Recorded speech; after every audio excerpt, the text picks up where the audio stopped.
안녕하세요. 반갑습니다. 이금수입니다. 자, 우리가 지난번 마지막에요. 의병 공부했었죠. 자, 의병이라고 한다면 1910년 일본이 우리의 모든 국권을 빼앗아간다고 했습니다. 자, 이것을 막기 위해서 그 전에 진행되었었던 무력투쟁 부분을 공부했었어요. 그렇죠? 우리가 그런 것들을 묶어서 의병이라고 얘기했습니다. 자, 이번에는요. 똑같이 이제 자주 독립을 지키기 위한 국권 수호하기 위한 운동이긴 하지만 의병과 다르게 무력투쟁이 아니라 실력을 키우자라는 쪽의 측면을 살펴보겠습니다. 우리가 이걸 바로 뭐라고 얘기했냐면 애국계몽운동이라고 불러줬어요. 자, 그러면 어떤 식으로 해서 우리의 국력을 키워나갈 수 있느냐? 방법 되게 많아요, 여러분들. 교육을 발달시켜서 인재를 키우는 것도 하나의 방법이 되겠고요. 당시에는 또 신문 많이 발행하거든요. 신문을 통해서 민중을 계몽하는 것도 되겠고요.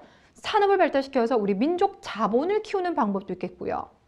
아니면 우리말을 많이 사용한다거나 연구를 하겠죠?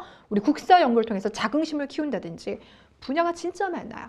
그 다양한 분야를 묶어서 우리가 애국계몽운동이라고 얘기하는데 바로 오늘은 그 주제에 대해서 공부를 합니다. 되셨어요? 그러니까 자주독립이라고 하는 공통된 목표를 가지고 있으나 그 방법상에서 차이를 보이고 있는 모습. 자, 그런데 이 애국계몽운동이 좀 전에 말씀드린 대로 워낙 다양한 또 모습으로 펼쳐지기 때문에 교재 229페이지 출발해서 교재 241페이지까지 보면요. 내용이 진짜 많죠. 네. 자, 그래서 이 부분을 꼼꼼하게 스토리 다 겹붙이자면 정말 오래 수업할 수가 있어요. 그래서 처음에는 그래도 어느 정도의 이야기가 필요하지 않을까. 그래서 2시간 나가야 싶었는데요. 생각해보니까 여러분들에게 지금 가장 절박한 건 시간 안에. 그러니까 짧은 시간 안에 시험에 나올 내용들을 잡아보는 거잖아요. 그렇죠? 그래서 제가 이거 1시간 동안 진행하겠습니다.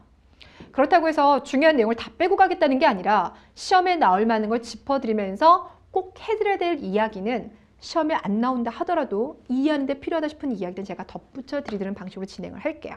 그래서 오늘은 수업이 조금은 처음부터 길어질 수 있을 거라는 거 미리 예견을 제가 합니다. 자, 그러면 다시 한번 가겠습니다. 국권을 수호하는 두 가지 방법 중에 하나는 싸워서 독립하자, 의병이 있었고 또 하나는 실력을 쌓자, 애국계몽운동. 근데 실력을 쌓자라고 하는 이런 주장을 했었던 사람들은 주로 개화파 지식인들이 많이 있어요. 라고 말씀드렸던 거 기억나십니까? 오케이, 좋습니다. 그럼 질문할게요. 이런 애국계몽운동의 사상적 기반이 되었던 건 뭡니까? 1번 동도서기론, 2번 사회진화론. 뭐였죠? 답은 2번 사회진화론입니다. 동물 세계에 강한 동물과 약한 동물이 있듯이 인간 세계에도 강대국과 약소국이 있고 결국 그러니까 이 약소국이 살아남는 방법은 강대국처럼 빨리 실력을 키우는 것밖에 없겠다. 그 방법은 교육산업이라고요. 되셨어요? 자, 역사 공부를 하다 보면은요. 무슨 론 되게 많이 나오죠. 그냥 이해만 하시면 안 되고요. 시대를 정확히 분류를 잘 해두셔야 돼요. 자, 그러면 그 중에서 일단 첫 번째는요. 이 당시 활약했었던 대표적인 애국계몽운동 단체들을 먼저 살펴볼게요.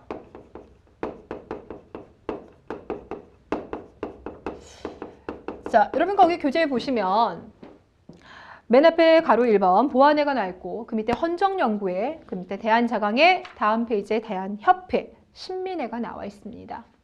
맞습니까? 근데 이 5개 조직 중에서요. 대한협회 같은 경우는 출제 빈도수가 아주 낮아요. 그래서 일단 여러분이 기억하실 건 그중에서 4개의 조직을 기억하시는데 첫 번째 보안회랍니다. 자, 이 보안회가 설립된 시기가 언제냐? 1904년이에요. 이 1904년이라고 하면 러일 전쟁이 시작된 그 초반인 거죠. 근데 일본은 러일 전쟁 시작하자마자 우리에게 조약을 강요합니다. 이것이 한일의정서. 을사조약 아니에요. 을사조약은 러일 전쟁 끝나고 난 다음이었고요. 자, 한일의정서를 체결했죠. 한일의정서의 주요 내용은 일본 군대가 군사적으로 필요한 지역이 있다라고 하면 조선은 그 땅을 내줘야 된다라는 게 내용이었었어요. 되셨어요? 그러니까 한마디로 말해서 일본이 우리 땅을 마음대로 사용해도 된다. 이 허락을 담고 있는 내용이 이제 한일의정서가 되겠는데 일본은 이것을 바탕으로 해서요. 우리의 땅을 요구합니다. 당시 우리 땅들 중에서요. 아직 개척되지 않은 땅들이 많았거든요. 황무지. 전 국토의 3분의 1에서 4분의 1 정도에 해당합니다. 그래서 이 황무지를 일본한테 넘겨주면 우리가 50년 동안 잘 개발해 줄게 황무지 개척권을 요구를 해왔어요. 됐나요? 자, 이런 요구를 듣자 보아내가 절대 안 돼! 라면서 결성이 된 거예요. 그러니까 우리가 내가 너를 보호해 줄 거야. 보라는 게 지키는 거죠. 그렇죠? 그러니까 우리의 황무지를 지키기 위해서 결성된 조직. 성공했냐고요? 예, 성공했습니다. 연일 반대 시위 운동 전개했거든요. 결국 통감부도 알았어, 그건 취소할게 라고 합니다. 자, 이들은 황무지 개척권 요구를 저지시킨 것은 물론이거니와 그럼 우리가 직접 황무지를 개발하자 라면서 농광회사를 설립하기도 합니다. 하지만 일본의 방해로 인해서 이 조직이 해산이 되었고요. 그 다음에 결성되는 게 이제 헌정연구회. 여러분, 이 헌정, 헌법과 정치 질서에 대해서 논하는 거예요. 정치 조직인데요. 자, 그럼 이들이 그렇다면 연구를 통해서 결국 궁극적으로 추구했었던 정치 체제가 뭐냐를 봤더니 입헌군주제입니다.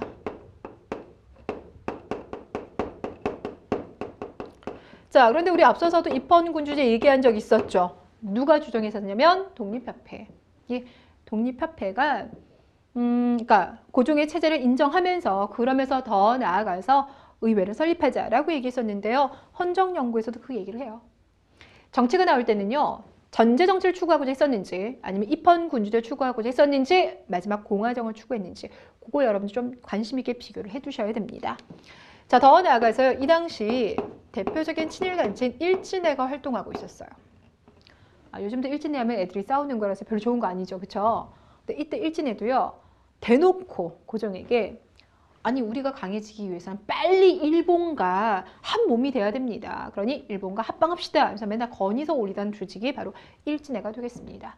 그래서 이러한 일진회를 비판하다가 결국 해산이 되었고요. 자, 그리고 이제 해산되고 난 다음에 여기 주요 멤버가요. 다시 조직을 결성해요. 그래서 보통 우리가 이제 계승했다라고 표현하는데 이게 바로 대한자강회. 요 대한자강회가 건립된 게 1906년입니다. 그러니까 이름에서 보시면 대한제국을 어떻게 강하게 만들지 스스로 강하게 만드는 방법에 대해서 연구한 것 같죠? 맞아요. 그래서 우리가 애국개봉단체들 같은 경우는 기본적으로 이제 교육과 산업에 대해서 관심 많았다고 했죠. 여기도 마찬가지예요. 교육과 산업 발달을 대한제국 강성해지는 제1기초라고 바라봅니다. 되셨어요? 자, 더 나아가서요. 전국 25군데에다가요. 지회를 설치하기도 합니다. 그만큼 조직이 컸다라는 거예요. 더 나아가서요. 한 달에 한 번씩 대한자강회 월보도 발행을 합니다. 그러니까 사람들에게 소식을 알렸다는 거예요. 되셨어요? 자, 그리고 1906년에 조직된 이 대한자강회는 그 다음 연도까지 활약을 하는데 그 다음 연도 1907년이 무슨 사건 벌어진 해냐면 고종은 강제 퇴위당하고 군대마저 해산되는 해예요. 맞습니까? 자, 그러자 이 고종 강제 퇴위에 대해서 퇴위를 반대하는 운동을 전개합니다. 결국 이로 인해서 강제 해산됐었어요. 되셨죠? 자, 그리고는 1907년에 결성되는 게 바로 신민회. 자, 일단 여러분 이 신민회는요. 지금까지 공부하신 요 세 개 조직에 비해서 워낙 중요도가 상당히 높습니다. 별표 치셔야 돼요. 자, 일단 주목할 건요. 신민회가 건립된 1907년이에요. 1907년 뭐라고요? 고종이 강제 퇴위당하고 군대마저 해산된 해가 1907년이라고 했죠. 그렇죠? 그러니까 통감부의 감시가 장난 아니에요. 그리고 이 당시 신문지법이라든지 보안법이 마련돼서 보안법 기억나시죠? 집회 결사의 자료를 다 억압하고 있는 상황입니다. 그러니까 이런 상황 속에서 애국개몽운동단체를 만들어서 활동을 하면 일본에서 금방 조직이 다 해산될 수가 있어요. 그래서 특징은 일본이 파악하지 못하도록 비밀 결사 단체로 운영을 합니다. 이게 특징이에요. 되나요? 그러니까 비밀 결사라고 하는 게요. 그러니까 내가 지금 멤버입니다. 그러니까 내가 여기 가담을 했어. 근데 새로운 동지를 끌어들이고 싶다. 그러면 동지를 추천해서 데리고 오면 되는데 이때 그럼 이 새롭게 들어온 동지가 또 다른 동지를 데리고 올 수 있겠죠. 그런데 그 새롭게 들어온 동지와 나는 몰라요. 뭔지 아시겠죠? 그러니까 나와 내가 데리고 온 동지만의 관계만 알고 또 나와 나를 데려간 사람의 관계만 알지 한 달이 건너면 그 관계를 모르게끔 하는 조직. 이것이 바로 비밀 결사단체라는 겁니다. 왜냐하면 한번 조직원이 적발되고 나면요. 이렇게 줄줄이 다 엮여가는 문제가 발생하다 보니까 이런 것을 방지하기 위해서 비밀 결사단체를 조직을 했어요. 그래서 그 이후로 만들어진 조직 중에서는요, 이러한 성격을 가진 조직들이 계속 등장을 하게 될 겁니다. 되셨어요? 자, 그렇다면 신민회를 만들었던 주요 세력은 누구입니까? 워낙 많아요. 앞으로 우리가 공부하게 될 주요 독립운동가들의 이름은 다 거의 여기 들어가 있다고 보시면 됩니다. 거의 다 들어가 있는데 그중에서 세 분은 반드시 기억해 주세요. 일단 미국에서 온 안창호 선생이 있고요. 양기탁, 이승훈. 안창호, 양기탁, 이승훈. 안창호, 양기탁, 이승훈. 이들이 이제 신민의 주요 멤버가 되겠습니다. 자, 그러면 결성돼서요. 마찬가지예요. 교육과 산업을 발달시키려고 하더라. 그래서요. 안창호가 평양에다 세운 학교, 대성학교. 이승훈은 정주에다가 오산학교, 학교 세웁니다. 더 나아가서요. 청년 단체를 만들었어요. 청년 학우회도 만들고요. 그리고 대동청년단 이런 것들 만듭니다. 이런 거 만들어서 이제 청년을 나라의 중심 세력을 키워나가려고 했었어요. 자, 뿐만 아니라 산업 같은 것도 발전시키기 위해서 태극서관과 자기회사를 운영합니다. 태극서관이라고 하면 도서관 겸 출판사, 서점 이런 기능을 합니다. 그래서 서적을 발행을 하고요. 그다음 자기회사, 자기를 사기를 만드는 회사입니다. 그러니까 이런 회사들은 기본적으로 이제 일제에 드러나는 행동을 해도 크게 문제가 없는 거죠. 그래서 교육과 산업을 발달시키더라. 자, 더 나아가서요. 문화 부분에도 관심을 가져요. 이때 이제 신민의 그 동지 중에요. 최남선이라고 있습니다. 여러분께서 문학에서 공부하시게 될 텐데요. 이 최남선이 운영했던 조직이 조선광문회라고 있어요. 이 조선광문회에서는 우리의 고전들 있잖아요. 이런 걸 모아가 정리하고 있었고요. 근데 이런 것까지를 보시면은 크게 다른 조직과 물론 이제 회사 이름이라든지 학교 이름은 조금 다르지만 큰 흐름 속에서는 별다른 차이를 못 느끼죠. 그런데 지금도 제가 얘기할 이 두 가지는요. 다른 일반적인 애국 계몽 단체와는 확연하게 구분되는 내용입니다. 바로 뭐냐면 기본적으로 애국 계몽 운동 단체는요. 의병 활동에 대해서 조금 비판적인 게 있어요. 그러니까 지식인들이 주도하다 보니까 직접 싸우는 이 무력 투쟁에 대해서 조금 부정적인 게 있는데 신민회는 지금 돌아가는 상황을 보니까 우리가 예상하기 힘든 아니면 절대 예상하고 싶지 아니하는 더 어려운 상황이 될 수도 있겠다. 그러니까 식민 지배를 당할 수도 있겠다. 그렇다면 혹시나 모를 그날을 대비해야 되지 않을까라는 생각을 합니다. 되시겠어요? 그래서요. 독립운동 기지를 만듭니다. 뭐라고요? 독립운동을 할 수 있는 기지를 건설을 해요. 당연히 식민 지배를 당한 상황을 대비한 거니까 국내는 아니겠죠. 그래서 어디로 가냐면 우리 동포들이 가장 많이 가 있는 곳이요. 만주, 연해주입니다. 그러니까 만주라고 하면요. 중국 영토가 되는 거고요. 연해주라고 하면 지금의 러시아 영토가 되는 거예요. 그래서 이 연해주와 만주 일대에 많이 가 있었는데요. 그 중에서요. 여기 남만주. 여기에 가가지고요. 돈을 다 투자를 합니다. 땅 사는 겁니다. 그래서 우리 동포들이 살 수 있는 기반을 마련하는데 여기가 바로 삼원보예요.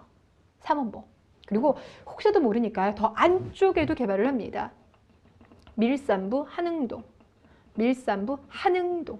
그러니까 삼원보라든지 한흥동 이런 거 나오면 신민회가 만들어준 독립운동 기지다라고 얘기하시면 되겠고요. 실제로 나중에 1910년 이후로요. 여기 대거 옮겨가십니다. 그럼 여기에서 독립군 부대들을 양성을 하게 돼요. 되나요? 요 이야기는 다다음 시간에 한 번 더 할 거니까요. 일단은 지도 속에서 위치 감각 제대로 키워주시길 바라겠고요. 또 하나 가겠습니다. 지금 여러분들 헌정연구회가 주장했었던 정치체제는 입헌군주제라고 얘기했었죠. 예. 그러니까 그 전까지 나오면 최대 나온 게 입헌군주제였는데 신민회가 앞으로 나라 체제는 입헌군주제가 아니라 공화정 체제여야 된다라고 주장합니다. 뭐라고요? 공화정. 그래서 지금 처음으로 공화정 체제를 구축하자라는 이야기를 했어요. 당시로서는 파격적인 거죠. 고종의 존재, 왕의 존재를 지금 부정하고 있는 겁니다. 공화정 추구를 하였고 그래서 그 이후에 나오는 단체들은요. 다 공화정을 추구해요. 그래서 여러분들 대한민국 임시정부 수립되죠. 그리고 현재 우리가 대한민국이잖아요. 그러니까 왕이 없는 체제, 공화정. 그 공화정의 뿌리가 바로 여기서 나왔다는 겁니다. 되셨어요? 하지만 이후에 나오는 조직 중에서 단 한 개의 조직만, 딱 한 개의 조직만 공화정 체제가 아니라 다른 체제를 주장을 해요. 그 딱 한 개의 조직이 무엇인지는 그건 나중에 제가 수업하면서 말씀드릴 테니까 딱 하나의 조직이 있다는 것만 기억하시면 되겠습니다. 되셨어요? 자, 이렇게 이제 다양한 활동을 펼쳐나가던 이 신민회가요. 해산이 언제 되냐? 1911년입니다. 그러니까 식민지배 당하고 1년차 다 된 해 이제 해산이 되는 거죠. 왜냐면 당시 안중근 선생 있잖아요. 안중근 선생의 사촌 동생이었던 안명근이라는 사람이 있습니다. 이 사람이 이제 그 군사학교를 만들기 위해서 이제 군자금을 모집을 했어요. 군자금을 모집하다가 저 황해도 지역에 갔는데 거기서 돈 많은 부호가 있을 거 아니에요. 그 사람한테 야, 돈 내놔 이렇게 했어요. 그러다가 이제 이 사건이 나중에 이제 알려지면서 그가 뭡니까? 지금으로 말하면 뭐가 되죠? 그러니까 지명수배, 예, 이런 지명수배에 이제 올라가게 됐어요. 그러다가 또 그가 나중에 첫 번째 총독이 된 사람이 이제 데라우치인데 데라우치 암살 사건과 연결이 돼가지고 이제 실패는 하긴 했지만 데라우치를 암살하려다가 체포되는 사건이 벌어집니다. 그러니까 이렇게 이제 군자금도 하려고 했었고 데라우치 암살 사건까지 주도를 하다 보니까 일본은 이 사건을 확대를 시키고 싶어 했었어요. 그래서 안명근과 관련된 사람들을 다 잡아가둡니다. 이때 잡아간 사람만 하더라도요 600여 명이 넘습니다. 그리고는 그 중에서 105명을 기소를 했어요.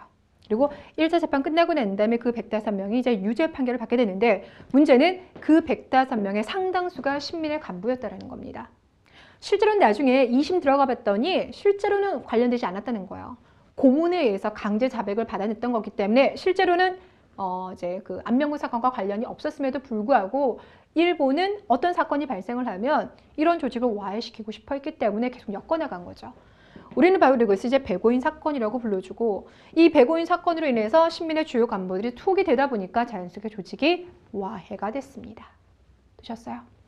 자, 그래서 신민회라고 하면 건립되어진 1907년, 해산되어진 1911년 둘 다 중요하니까 기억을 해두시면 좋겠습니다. 자, 그 내용이 여러분들 교재 229페이지부터 230페이지까지 나와 있는데요. 자, 잠깐 여러분들 관련된 사료를 좀 읽어볼게요. 먼저 230페이지 오른쪽에 보조단 보시면 대한자강의 취지문이라고 들어가 있죠. 되셨나요? 자, 그중에 여러분 쭉 읽어보시면 중간에 자강 이런 단어가 들어가 있어요. 자, 특히나 가장 마지막 줄을 보시면 교육과 산업의 발달이 하나뿐인 자강의 방법임을 알려주는 것이다 이렇게 나왔습니다. 됐죠?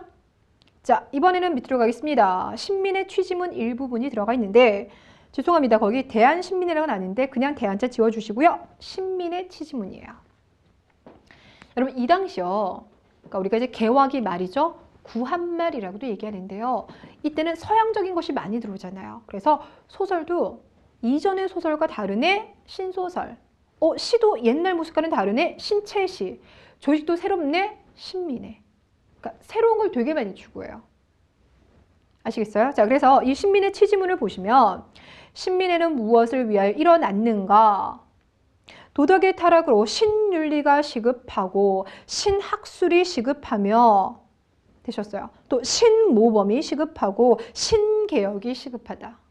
그러니까 신자가 계속 나오죠. 자, 그래서 밑에서 두 번째 줄. 간단히 말하면 오직 신정신을 불러 깨우쳐서 신단체를 조직한 후에 신국가를 건설할 뿐이다. 신민회와 관련되어 있습니다. 사료 문제 나오면 찾을 수가 있겠죠? 자, 그 다음에 231페이지 한번 가보세요. 자, 신민회의 독립군, 운동기지 건설 운동 이렇게 나왔습니다. 독립군 기지는 만주 일대에 설치하되 후일 독립군의 국내 진입에 가장 편리한 지대를 최적지로 결정한다. 그래서 여기가 어디라고요? 삼원보. 남만주의 삼원보를 건립하는 게 바로 여기가 되고요. 5원, 무관학교를 중심으로 강력한 독립군을 양성한다. 예, 실제로 여기서 신흥 무관학교가 설립이 됩니다. 되셨어요? 자, 뒤로 가겠습니다. 자, 이번에는 232페이지. 232페이지 보니까 경제 침탈과 저항운동이라고 나왔죠. 됐나요? 그러니까 여기서 다루고 있는 내용은 일본이 개항 이후에 우리의 경제를 어떤 식으로 이제 침탈을 했으며 여기에 저항하는 우리의 움직임에는 뭐가 있었는지를 보는 거예요. 근데 그 중에서 232페이지는 제가 가장 위에 제목 가로 1번 달아놨죠. 그러니까 이 중에서 경제 침탈 당한 모습을 시대의 순으로 쭉쭉쭉쭉 정리한 거예요. 자, 근데 교재를 보니까 1번 강화도 조약 체결 이후에 일본 상인이 어떻게 침투했는지 뭐 거류지 무역도 나오고요. 미명 교환 체제도 나와요. 바로 2번 조청 상민 수륙 무역 장정 체결 이후에 어떻게 청나라 상인들이 내리고 진출했는지도 쭉 나와 있어요. 그 다음에 그 밑으로 갔더니 맨 밑에 아간 파천 이후에 열강의 이권 침탈도 나와 있고요. 근데 다 우리가 들어본 거죠. 그렇죠? 그러니까 이 부분은 여러분들이 읽어보시면 돼요. 그러니까 우리가 앞에서 다 정리했던 거니까 경제라는 하나의 주제 속에서 묶어냈으니 읽어보시면 다 이해가 되실 거고요. 딱 하나 안 한 게 있는 게 233페이지 가장 하단부 반가로 3번에 보시면 화폐 정리사업 1905년 나와 있죠. 이건 안 했는데요. 요건 조금 이따 제가 해드릴게요. 자, 그리고 이제 뒤로 가면 234페이지 경제 침탈에 대한 우리의 저항 운동이 뭐가 있는지가 나와 있는데요. 요거는 제가 정리를 하겠습니다. 자, 경제 침탈에 대한 구국운동. 요건 여러분이 접근하실 때요. 사건별로 가지 마시고요. 시대 순으로 가주세요. 결국은 근현대사 부분 같은 경우는 시대적으로 여러분께서 잘 묶어서 정리하는 것이 결국 마지막 문제풀이할 때 만점으로 가는 지름길이거든요. 일단 우리가 개항한 게 1876년이죠. 그때는 개항하고 난 다음에 아무것도 없었기 때문에 그러니까 근대적 조약이 뭔지 몰랐었죠. 그렇죠? 그렇기 때문에 이제 구국운동에서 딱히 살펴볼 만한 건 없고요. 자, 실제로 볼 만한 것은 1880년대에 나오겠습니다. 그래도 개항하고 처음에는 중개무역 형태였었는데 1882년 무슨 일이 벌어진지 알죠? 1882년 조청상민수륙무역장정을 체결하고 난 다음부터는 청나라 상인들이 중개무역 거치지 않고 곧바로 우리 전국을 다니면서 물건을 팔고 뒤이어 일본 상인들도 그러하더라 되셨어요. 그럼 여기에 방어하는 우리의 노력들이 나와줘야 되겠죠. 자, 일단 보부상 같은 경우는요. 해상공국. 보부상들은 해상공국을 결성해서 방어 들어가고 경강상인 혹시 기억나십니까? 경이라고 하면요. 한양을 말합니다. 한양 옆에 있는 강, 한강인 거죠. 한강에 배 띄워놓고 한양으로 들어오는 세곡, 쌀이라든지 아니면 소금, 어물 같은 거 운반해서 돈 버는 사람들이 바로 경강상인들이었는데요. 이 경강상인들이요. 안 되겠다라고 해서 증기선을 구매합니다. 자, 그러면서 이제 곡식 유통에서 조금 이제 일본 상인들을 견제하려고 했었고요. 그리고 당시 이제 시전 상인들이 정말 피해를 많이 봤어요. 청나라 일본 상인들이 이제 종로 쪽에 많이 진출했기 때문에 그래서 이 시전 상인들은요 모두 3차례에 걸쳐서 철시 운동을 펼치기도 합니다.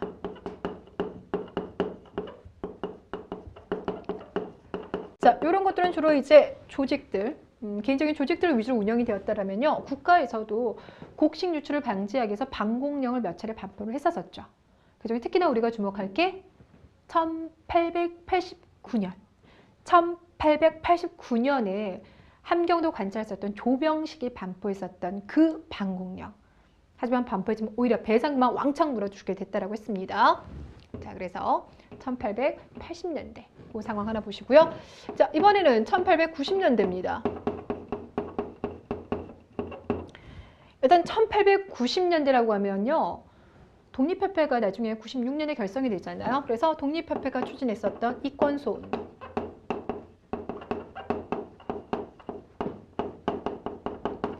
소운동도 들어가고요.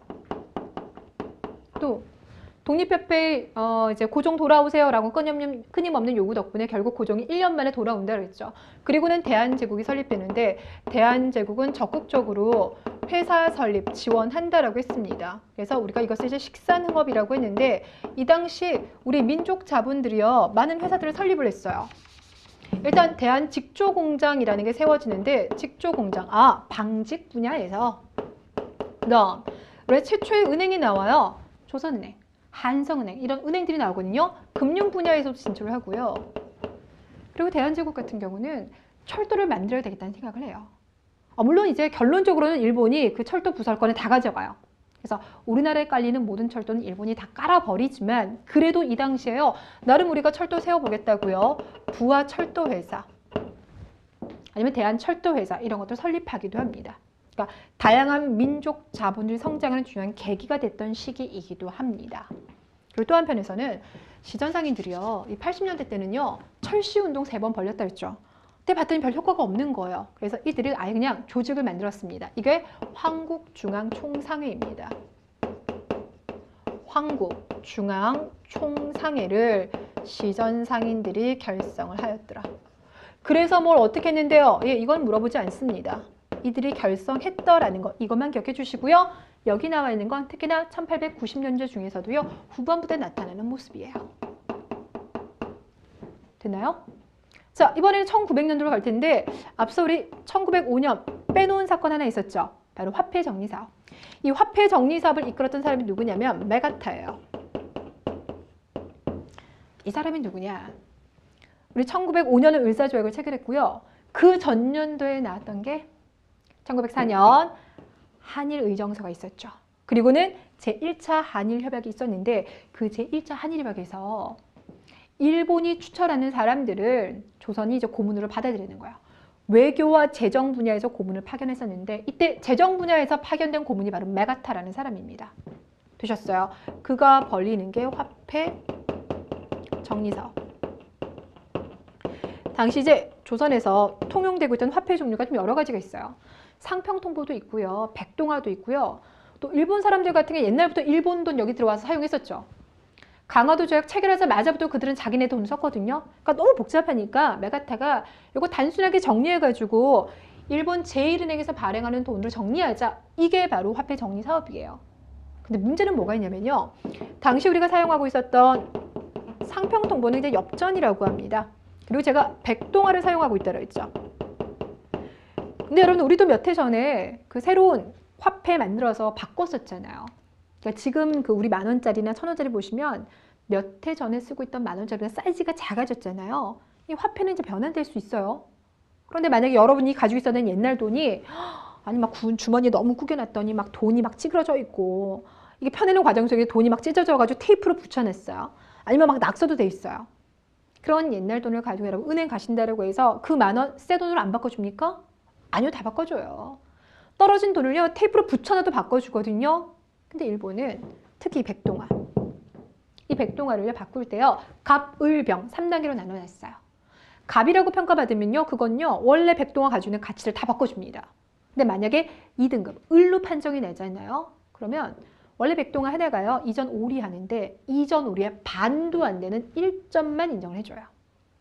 만약에 백동화의 품질 상태가 되게 안 좋다 그러면요 이거를 이제 가장 아른 갑, 을, 병으로 이제 합니다. 그래서 아예 그냥 하나도 교환을 안 해주는 거예요. 뭔지 아시겠죠? 더 나아가서는요 이거 교환한다는 걸 달랑 3일 동안만 고지를 합니다. 그러다 보니까 사람들이요 당연히 자기가 가지고 있는 돈인데 그 기간을 놓치다 보니까 아니면은 네가 가지고 있는 건 지금 병인데 이러면서 인정을 안 해주는 거예요. 당연히 우리 민족 자본이 대단히 침체를 겪게 되고요. 상인들이 몰락하는 이유가 되기도 합니다. 이해 가시겠죠? 반면에 일본인들에게는 사전에 알려줌으로 인해서 그 피해를 최소화시켰습니다. 자, 그래서 일본 제1은행에서 발행하는 화폐로 바꿔서 일본의 경제 침투를 보다 유리하게 시켜버린 거. 이것이 바로 메가타의 화폐 정리 사업이에요. 자, 그리고 이제 1907년을 주목합니다. 이 1907년에는요, 뭐가 벌어지냐면 국채 보상 운동이 벌어져요. 국채, 나라의 빚, 보상, 갚자. 나라의 빚을 갚자라는 운동이 펼쳐진다. 근데 이걸 누가 주도하느냐? 일반 민간에서 주도해요. 원래 나라 빚은 나라가 갚는 거잖아요. 그렇죠? 개인 빚은 개인이 갚는 거고 나라 빚은 나라가 갚아야 되는데 지금 보니까 나라가 못 갚을 것 같아요. 그리고 우리가 빚을 너무나 많이 짓기 때문에 이런 상황 속에는 일본은 항상 굽실거려야 되잖아요. 당시 얼마의 빚을 지고 있었느냐? 약 1,300만 원의 빚을 지고 있었다고 합니다. 이 1,300만 원이 지금 가치로 볼 것이 아니라 그 당시로 보자면 대한민국 1년 예산과 맞먹었다고 그래요. 그러니까 여러분의 연봉이 3,000만 원인데요. 이미 빚이 3,000만 원인 거예요. 되셨어요? 자, 그러자 대구에서 서상돈, 김광재가요. 우리가 그렇다면 모금운동을 통해서 빚을 갚자라고 전개를 하게 되고요. 이렇게 시작된 운동이 전국으로 확산됩니다. 그러면 서울에서요. 국채보상기성회가 조직이 됐어요. 자, 그러면서요. 정말 모금활동 전개해요. 남자들은 술 안 마시고요. 담배 안 핍니다. 여자들은요. 가락지도 팔고요. 모금 활동을 막 펼쳤어요. 그래서 3개월 동안 한 230여만 원 말이 또 꼬였어요. 3개월 동안 230만 원 정도를 모았다고 합니다. 단기간에 정말 빠르게 모았죠. 근데 일본이요. 이거 가만히 안 두고 봐요. 빚을 다 갚아버리면 우리가 그만큼 큰 소리 칠 수 있는 거잖아요. 결국 그래서 통감부가 방해를 합니다. 이 당시는 통감부가 설치가 돼 있었으니까 통감부가 방해를 해가지고요. 이 국채보상운동을 이끌었던 주요한 세력 중에 양기탁이라고 있어요. 처음 들어보나요? 아니요. 신민의 주요 간부 중에 양기탁 선생님 말씀드렸거든요. 그 양기탁이 국채보상기성의 이제 간부로서 활약을 하고 있었는데 네가 그 공금 횡령했지? 이런 식으로 해가지고요. 이제 기소를 해버린 거예요. 결국 이제 여러 가지 방해 작전으로 인해서 국채보상운동은 중간에 중단되고 맙니다. 됐습니까? 오케이. 자, 주요한 사건들을요. 시대적으로 접근해달라는 거 다시 한번 부탁드리면서 경제 부분은 여기서 마무리 짓도록 할게요. 자, 그럼 이번에는 236페이지 뒤쪽으로 넘어가 주세요. 자, 뒤에 나와 있는 부분은 근대의식의 확산, 특히 그중에서 평등사회와 관련된 부분이 나와 있습니다. 됐나요? 근데 여러분 거기 읽어봤더니 다 아는 소리 나와 있죠. 우리 최초로 공노비를 해방시켰던 시기가 언제예요? 순조 시기 때. 예, 워낙 평민들이 이제 부족하고 그러다 보니까 순조가 공노비 6만 6천여 명 정도를 이제 해방을 시켜줬습니다. 됐나요? 더 나아가서 고종은요, 개항 이후에 노비의 신분 세습을 폐지를 시켰습니다. 됐어요? 그러니까 우리 엄마 아빠가 노비여도 태어난 자식은 노비 안 만들어주겠다는 거예요. 그러니까 서서히 신분 제도가 사라지고 있는 거 보이시죠? 그러다가 1894년, 저 안 보셔도 됩니다. 그냥 교재 보셔도 돼요. 1894년 갑오개혁을 통해서 신분 제도를 공식적으로 폐지시켜줬습니다. 자, 근데 여러분들 여기서 끝나면 안 되고요. 두 개를 더 추가로 넣어주시기 바랍니다. 하나가 뭐냐? 신분제 폐지하고 난 다음에요. 2년 후에요. 새로운 호적을 작성을 해요. 신호적 작성. 요거 하나 추가시켜주세요. 그러면 그 전에 있었던 호적에는 뭐가 들어갔냐면 신분이 들어갔어요. 그 사람이 어떤 신분인지. 그런데 이번에 신호적에서는 신분이 빠지고 그 사람의 직업이 들어갑니다. 됐습니까? 그리고 또 하나. 이렇게 국가에서요. 신분제도를 폐지시켜주고 신호적을 만들었으나 아직까지는요. 그 신분에 대한 분위기가 남아있겠죠. 그쵸? 아니 양반하던 사람이 갑자기 어느 날 평민이랑 겸상하려고 안 할 거 아닙니까? 그쵸? 그래서 여전히 나는 양반 출신인데 이런 권위의식이 있고요. 평민이나 백정 출신은 여전히 열악한 상황이 있단 말이죠. 그래서 이러한 것을 타파하고 평등사회를 만들어 나가는 데 기여했던 조직이 있습니다. 바로 독립협회라는 거예요. 자, 그래서 독립협회가 관민공동회를 열었을 때 사람들이 쫙 모이는 그때 그 시작 연설을 누가 했다고요?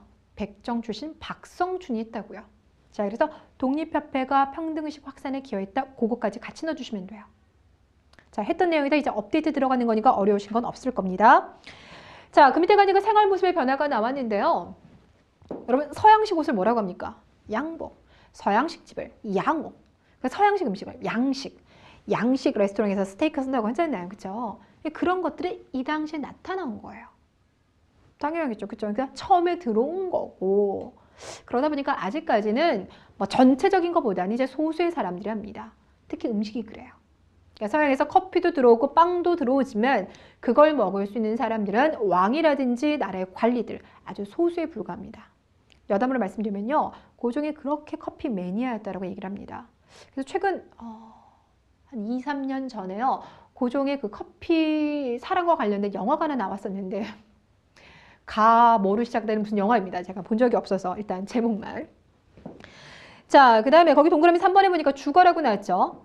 개항장을 중심으로 해서 당연히 이제 일본 상인들이 진출하실 거고 청나라 상인들도 진출할 거니까 거기에 보면 일본풍 집들이라든지 청나라풍 집들이 등장하더라. 그리고 또 서양식 건축물들이 등장해요. 세 개는 반드시 세트로 기억하시기 바랍니다. 일단 첫 번째가 명동성당. 됐나요? 그 다음 정동교회. 또 하나가 덕수궁에 있는 석조전입니다. 이 세 가지를 그냥 묶어서 기억을 해주세요. 왜 이런 말씀을 드리냐면 나중에 여러분께서 문제를 푸시다 보면 개화기와 일제강점기가 되게 많이 헷갈려요. 개화기와 일제강점기. 뭐 가령 예를 들어서 모던보이다. 그러니까 모던보이라고 하면요. 최신형 어떤 이제 유행을, 첨단 유행을 쫓아가는 사람들인데 그럼 모던보이는 여기 안 나와 있죠. 그렇죠? 여기서 그냥 양복 입었습니다. 그런 얘기만 나와 있죠. 그 모던보이는 일제강점기거든요. 그래서 이런 문화사 이야기가 나올 때는 개화기와 일제강점기를 분류해야 되기 때문에 개화기 때 지어졌던 대표적인 건물 이 세 가지는 여러분 묶어서 기억하시면 되겠습니다. 자, 그 밑에 국외 이주 동포의 증가라고 나왔는데요. 여기서는 두 가지 보는데요. 일단 첫 번째는 간도와 연해주예요. 간도와 연해주는 우리가 걸어서 갈 수 있죠. 그렇죠? 그래서 익히 일찍부터 갔어요. 19세기 말부터. 19세기 세도 정치 때 먹고 살기 힘들었기 때문에 그 이후 이미 많이 올라가 있고요. 그리고 이제 어디 가냐면 미국 갑니다. 하와이 사탕수수 농장을 가게 되는데요. 이거는 20세기 초반이에요. 거기 교재 보니까 1903년. 그거 모르셔도 돼요. 그냥 20세기 시작하자마자 이렇게만 갑니다. 자, 간도와 연해주는 바로 붙어있기 때문에 19세기 말부터 이미 많이 올라가 살고 있는 거고요. 그래서 독립운동의 기반이 되는 거고, 하와이로 가는 것은 1903년, 20세기 초반입니다. 그거만 분리시키세요. 예, 나머지는 크게 필요 없습니다. 자, 옆으로 가시면 이제 근대 문물의 수용이라고 나왔는데요. 여러분들 봤더니 전화 같은 경우는 궁궐, 경궁에 최초로 설립됐다. 그런 것들 읽어보시면 돼요. 그리고 나머지 내용들 우리가 수업 시간에 거의 다 전개를 했기 때문에 그냥 확인만 해보시면 되겠고요. 자, 그리고 그 밑에 있는 언론기관을 들어가 보도록 할게요. 여기는 여러분 시험에서 나올 만한 것들 제 위주로 집중적으로 설명을 드리기 때문에 이렇게 중간중간에 읽어가는 부분들이 있습니다. 자, 언론이라고 하면 여기서 이제 신문사가 나오겠죠. 여러분께서 접근을 하실 때는요, 개별 신문사가 가지고 있는 특징들 비교를 하시면 되는데, 자, 일단 우리나라 신문사 중에서요, 가장 최초로 등장했던 신문사 이름 기억하세요. 바로 한성순보입니다. 한성순보. 자, 특징은 이거는 이제 정부가 발행한 신문이에요. 그러다 보니까 우리가 생각하는 일반적인 이런 신문과 다르게요, 정부가 개화정책 이런 거 추진합니다. 이러한 법을 만들었습니다. 그런 거 알려주는 거예요. 알려주는 거. 되셨어요? 그러니까 여러분이 일반적으로 집에서 읽는 신문과는 좀 성격이 다릅니다. 정부에서 발행한 한성순보. 이게 최초고요. 그러다 보니까 이거는 순한문이에요. 아직까지 조금 폐쇄적인 성격이 보이고 있죠? 주문하겠습니다. 우리 개화정책을 추진하면서요, 정부가 다양한 근대적 기구를 설치했거든요. 그 중에서 이 신문을 발행했을 만한 조직은 뭐가 있을까요? 1번 통례기무함은, 2번 기기창, 3번 전항국, 4번 방문국. 뭐가 될까요? 일단 통례기무함은 아니에요. 통례기무함 같은 경우는 외교를 비롯해서 전반적인 개화정책을 추진했던 거고요. 기기창은요, 무기죠. 전항국은 따르릉 아니라 했죠. 전환, 화폐를 말하는 겁니다. 화폐를 발행하는 거. 되셨어요? 그리고 결국 이제 방문국이에요. 문자가 그럴 문자라고 말씀드렸잖아요. 자, 그래서 방문국에서 우리나라 최초 신문인 한성순보를 발행을 했고, 자, 이거 빼고 난 다음에 그러면 민간에서 만들어진 최초의 신문은 뭐냐? 독립신문이에요. 서재필이 만들었습니다. 이런 건 다 아실 건데요. 하나 조심할 건 독립협회가 창설되기 전에 일단 독립신문이 먼저 났습니다. 순서가 나오면 독립신문 발행했고, 그리고 독립협회가 이제 창설이 되었다. 순서 조심하시길 바라겠고요. 서재필 같은 경우는 민중을 계몽하고 싶었어요. 그러다 보니까 당연히 순한글을 사용하고요. 여기다 플러스 오랜 외국 생활했죠. 그래서 국내에 들어와 있는 외국인들에게 우리 소식을 알리기 위해서 영문판 같이 들어갑니다.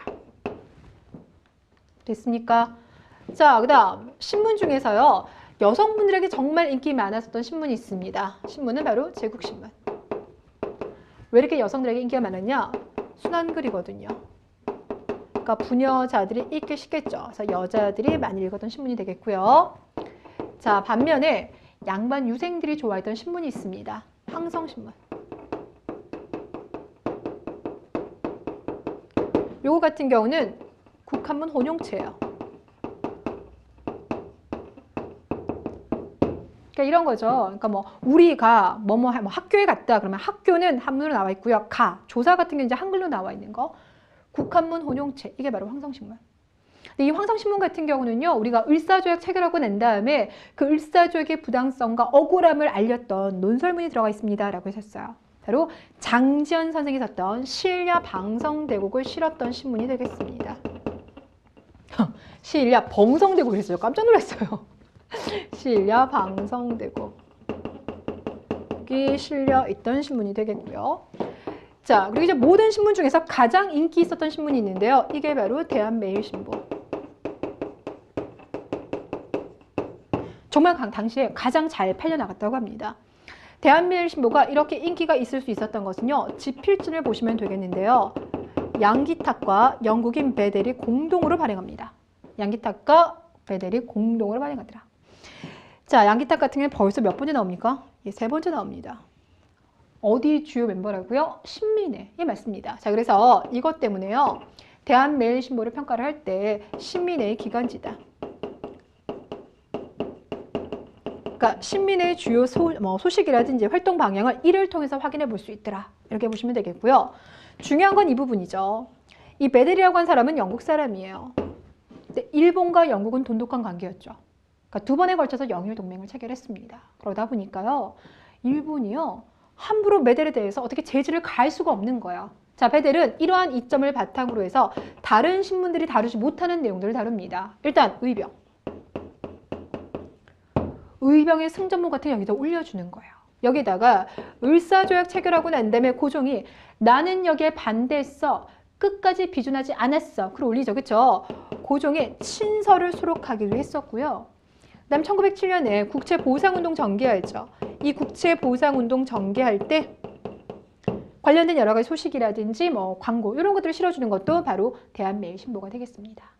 되셨어요? 자, 그래서 한국인보다 한국을 더 사랑했던 외국인들이 몇 분 계시는데 그 대표적인 주자가 바로 베델입니다. 그래서 베델은요, 그 이후에 결국 이런 것 때문에요, 일본에 의해서 추방까지 당하고요. 그러다가 몇 해 후 이제 사망하게 되는데 고문은 아니고 이제 아파서 사망하게 됩니다. 사망 이후에 우리나라에 잠들어 있어요. 저기 서울 양화진에 가시면은요, 요즘 그 YG? 예, YG 패밀리 맞습니까? 그 YG 그 본사 TV에 되게 잘 나오더라고요. 그 본사 옆쪽에 양화진이라고 있어요. 그 양화진에 가면 외국인 묘역이 있는데 거기에 잠들어 있습니다. 자, 신문들은 당연히 시험 문제 나올 때 각 신문들이 가지고 있는 개별 특징 물어봅니다. 그중에서 대한매일신보가 가장 중요하고요. 마지막 하나 더 짚어줄 건요, 만세보가 있어요. 이 만세보는요, 천도교, 동학이 천도교로 바뀌게 되는데 그 천도교의 기관지가 되겠습니다. 자, 그래서 그 내용들이 교재 237페이지에 나와 있네요. 자, 이번엔 여러분들 교재 238페이지에 근대교육 들어갑니다. 자, 근대교육이라고 하면 이 당시 수립되었던 학교들을 쭉 보는 거예요. 근데 여러분들 여기 교재 보니까요, 그렇게 많지는 않죠. 238페이지 정도밖에 없죠. 일반적인 교재를 가보시면요, 근대교육만 하더라도요, 최소 2페이지에서 3페이지 정도 나와 있습니다. 그러니까 이 당시 설립되었던 학교들이 쭉 나와 있어요. 이유는 다른 거 아닌 요즘 시험 문제가 가끔 정말 떨어뜨리게 해서 말도 안 되는 문제들이 가끔 나와요. 그렇죠? 저도 어떤 문제는 풀다가 집에서 혼자 있을 때는요, 막말에 쑥 튀어나와요. 이게 뭐야? 막 이러면서.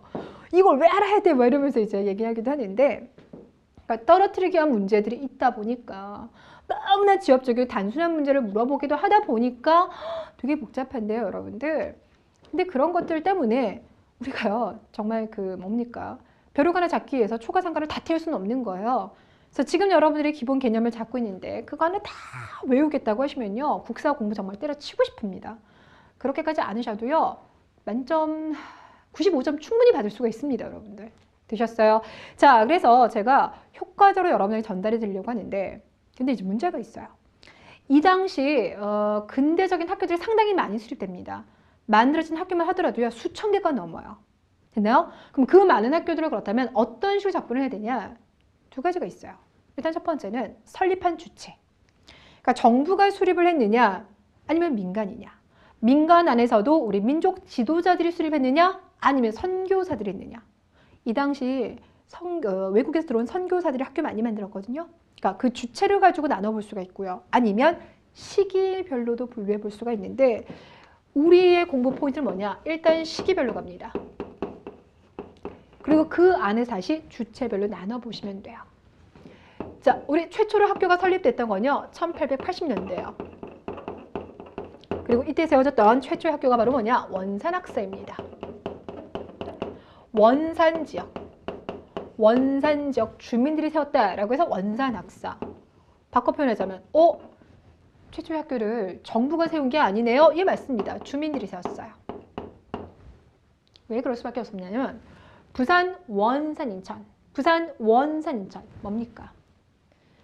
강화도 조약 체결하고 난 다음에 개항이 있었던 세 개의 지역이 되겠죠. 이게 원산이에요. 그러니까 그러다 보니까 원산 지역은 일찍부터 일본 세력들이 들어왔었고요. 이걸 경험하면서 일본 상인들을 대적하기 위해서는 우리 나름대로 실력이 있어야 되겠구나. 그래서 지역 주민들이 합심해서 세운 학교가 바로 원산학사입니다. 특징은요, 신학문 공부시켜요. 근데 여기에다가 무술도 포함시켰다는 거, 요거 조금 독특하죠. 자, 그리고 이제 정부가 세우는 것이 동문학이 있습니다. 단, 이 동문학은 정부가 세우는 학교라기보다는요, 영어 교육기관이에요. 정부가 각종 조약을 맺고 대외관계를 맺다 보니까 외국어가 중요하잖아요. 그래서 통역관들을 양성하기 위해서 만들었던 거고요. 그렇다면 이제 정부가 세운 것 중에서 최초의 학교라고 얘기할 수 있는 게 바로 뭐냐면 유경공원입니다. 어린 친구들이 이제 강의를 하면요, 공원, 파크 이렇게 얘기하는데요. 유경공원 학교가 되겠고요. 자, 이 학교는요, 정부가 서양 선교사들, 그러니까 미국의 선교사들을 이제 채용해가지고요, 신학문들을 가르칩니다. 이때 대표적인 사람으로 헐버트가 있어요. 헐버트. 처음 들어보시는 거 아니죠? 이게 언제 나왔었냐면요, 고종이 일사족의 부당성을 알리기 위해서 미국에다 특사 보냈잖아요. 거중조정 그 항에 따라서 미국에 특사를 보냈는데 이때 파견된 특사가 바로 헐버트. 이 헐버트 같은 경우도요, 나중에 우리가 독립하고 난 다음에, 그러니까 1945년 독립하고 난 다음에도 생존해 계셨거든요. 독립한 우리의 모습 보고 싶은 거예요. 그래서 잠깐 오셨어요. 오셨다가 워낙 영세가 많기 때문에 우리 땅에서 사망하셨고요. 이분도 마찬가지로 양화진 외국인 묘역에 안장되어 있습니다. 자, 그런데 이제 이 정부가 만들었던 유경공원 같은 경우는 이제 외국인 선교사까지 들어와서 막 외국어도 가르쳤는데, 대신 여기는 아무나 들어갈 수 있는 건 아니고요, 양반 자제들만 교육을 받을 수가 있었고요. 그리고 유경공원이 설립된 해가 1886년이 되겠는데, 이 1886년 되면은요, 선교사들이 세우는 학교들 많이 있어요. 선교사들이 설립하는 학교 중에 일단 시작이 배제, 학당, 이화학당 들어보셨죠? 여자 학교 중에 가장 처음에 건립됩니다. 뭐 경신학교, 배제, 이화, 경신 이런 학교들은 국가나 주민이 아니라 민간 선교사들이 설립을 하더라. 됐나요? 자, 그러다가 이제 1890년대 학교가 많이 설립이 되는데, 특히 1890년대라고 하면 가보개혁 있죠. 2차 가보개혁 때 고종이 발표한 게 있어요. 나라의 교육이 근간이다라는 거 발표했었죠. 이게 바로 교육 입국조서. 나라의 근간은 교육이다. 인재를 육성하자라면서 교육 입국조서를 발표를 했고, 그리고 난 다음에 한성사범학교, 선생들을 양성하고 소학교도 많이 만들었습니다. 자, 그러면서 각종 관립학교가 많이 나와요.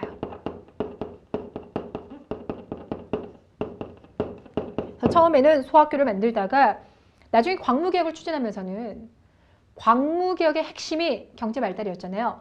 상공업 진흥이었잖아요. 그래서 이때는 실업학교도 많이 만들었어요. 소학교다, 실업학교다, 각종 관립학교가 많이 등장하게 됩니다. 자, 그러다 이제 학교가 또 많이 세워지는 게 언제냐면요, 1905년 이후입니다. 1905년 을사조약이 체결되잖아요. 그래서 을사조약 체결되고 난 다음에 민족 지도자들이요, 한 3, 4년 사이에 세운 학교만 하더라도요 3,000개 이상이 된다라고 합니다. 자, 그러면 그 많은 학교들 다 외울 수는 없겠죠? 자, 그 중에서 국내에 있었던 대표적인 학교라고 하면요, 보성, 양정. 이게 이제 최초의 학교예요. 보성과 양정. 그리고 나중에 가시면 우리 앞서 봤던 대성, 오산 이런 학교들도 등장하게 돼요. 뿐만 아니라 국내만 있는 것이 아니라요, 저기 위쪽 만주 있잖아요. 그 지역에도 학교들이 이미 이 당시에 설립이 되는데요. 최초로 설립된 학교가 서전서수. 다다음 시간에 공부하게 될 겁니다. 그다음에 명동학교. 서전서수과 명동학교는 우리가 나중에 일제강점기 때 공부하긴 하겠지만 이미 설립 자체는 1905년 이후에 설립이 되었다라는 거. 자, 그런데 우리가 이렇게 열심히 학교를 설립하는데 일본이 방에 들어오죠. 그쵸? 그래서 1908년 사립학교령을 발표를 해요. 그래서 이전까지는 이제 학교를 그냥 설립만 하면 됐는데 인허가 쪽으로 바꾸게 됩니다. 그래서 말 그대로 그들이 이제 인정을 해주지 않으면 학교를 세울 수 없도록, 그러니까 인가제, 허가제를 이제 바꿔버리게 되고, 또 하나는요, 교과서 검정들을 마련을 해요. 검정이라고 하는 건요, 말 그대로 교과서 나오고 난 다음에 그 내용을 심사해 보겠다라는 거죠. 그렇죠? 그러니까 무엇을 가르칠지 그들이 이제 통제를 하기 시작합니다. 이렇게 보시면 됩니다. 자, 끊어 나갈 수 있을까요? 오케이. 자, 그럼 이제 남아있는 부분이 뭐가 있냐면 그 밑에 238페이지 국사, 그리고 이제 국어, 문화, 뒤쪽으로 가시면 종교 파트가 남아있네요.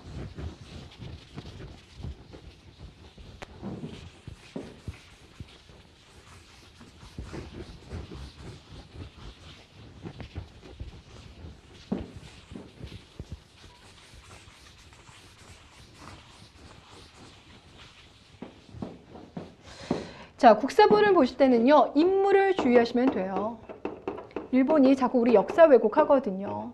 그래서 여기에 저항해서 우리 민족의 자긍심을 키웠던 대표적인 두 인물, 첫 번째가 박은식, 또 한 분이 신채호. 자, 그런데 이제 박은식과 신채호의 이름은 여기서 끝내는 것이 아니라 일제강점기 때도 계속 나오게 될 거예요. 그러니까 여러분도 마찬가지예요. 개화기 때의 활약과 일제강점기 때의 활약을 구분하시면 되겠는데요. 이때 그들이 썼던 글을 통해서 구분하시면 됩니다. 신채호 선생이요, 대한매일신보 있죠. 이 대한매일신보에 50여 차례에 걸쳐서 글을 올렸어요. 그러니까 일종의 이제 논설문을 올리게 되는데 이것을 독사신론이라고 합니다. 특히 신채호 선생 같은 경우는 우리 고대사 연구를 참 많이 했었거든요. 그래서 이 독사신론을 통해서도 그런 고대사의 자주성 이런 걸 이제 밝혔었고요. 뿐만 아니라 이렇게 지금 자꾸 우리가요, 일본한테 지금 이제 세력들이 밀리고 있는 상황 속에서는 자긍심 키워줘야 되겠잖아요. 자긍심 키워줄 때 제일 좋은 방법이요, 우리의 위인들, 위인전 편찬하는 겁니다. 뭐 예를 들어서 대표적인 이순신, 강감찬, 을지문덕전 이런 거 이제 발행을 하고요. 또 외국 역사를 번역해서요 소개를 해요. 미국이 어떻게 독립을 추진을 했는지, 베트남이 어떻게 멸망을 했는지. 그러니까 월남 흥망사라고 하잖아요. 월남이 베트남입니다. 이런 것들이 바로 이제 개화기 때의 모습인 거고요. 그 다음 우리말. 훈민정음이 예전에 이제 세종대왕 시기 때 창제가 되었으나 양반들은 잘 사용하지가 않았어요. 국가에서도요 공식적으로 사용하지는 않았는데 가보개혁 이후 국가에서 공문서에서도 이제 국어를 사용하게 되고요. 더 나아가서요 국어 연구할 수 있는 조직을 만들어 줍니다. 자, 이것이 바로 국문연구소예요. 이 국문연구소에서 활약했었던 대표적인 사람이 누구냐면요, 주시경 선생이에요. 우리가 국어 연구에서는 주시경 선생 빼놓을 수가 없어요. 왜냐면 우리가 한글이라고 하잖아요. 한글이 전 세계는 단 하나의 위대한 글이라는 의미를 가지고 있는데 그 한글이라는 이름을 붙여준 것도 주시경. 또 옛날 책들 보면요 다 이렇게 세로로 쓰고 있죠. 근데 지금처럼 가로로 쓰고요. 옛날 다 붙여 썼어요. 근데 지금은 다 띄어 쓰는 거.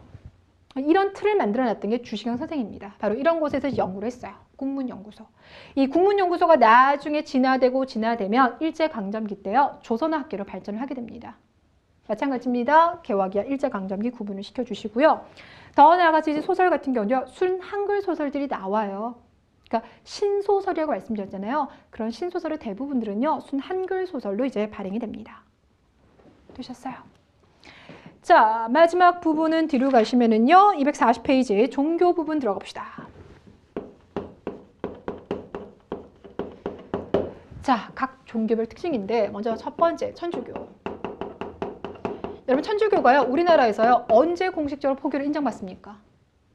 우리가 프랑스가 수교를 맺었던 1886년 그 이후로 공식적으로 인정받게 돼요. 그럼 그 이후 천주교는 어떤 활동을 많이 펼치냐? 주로 복지 사업을 많이 진행을 해요.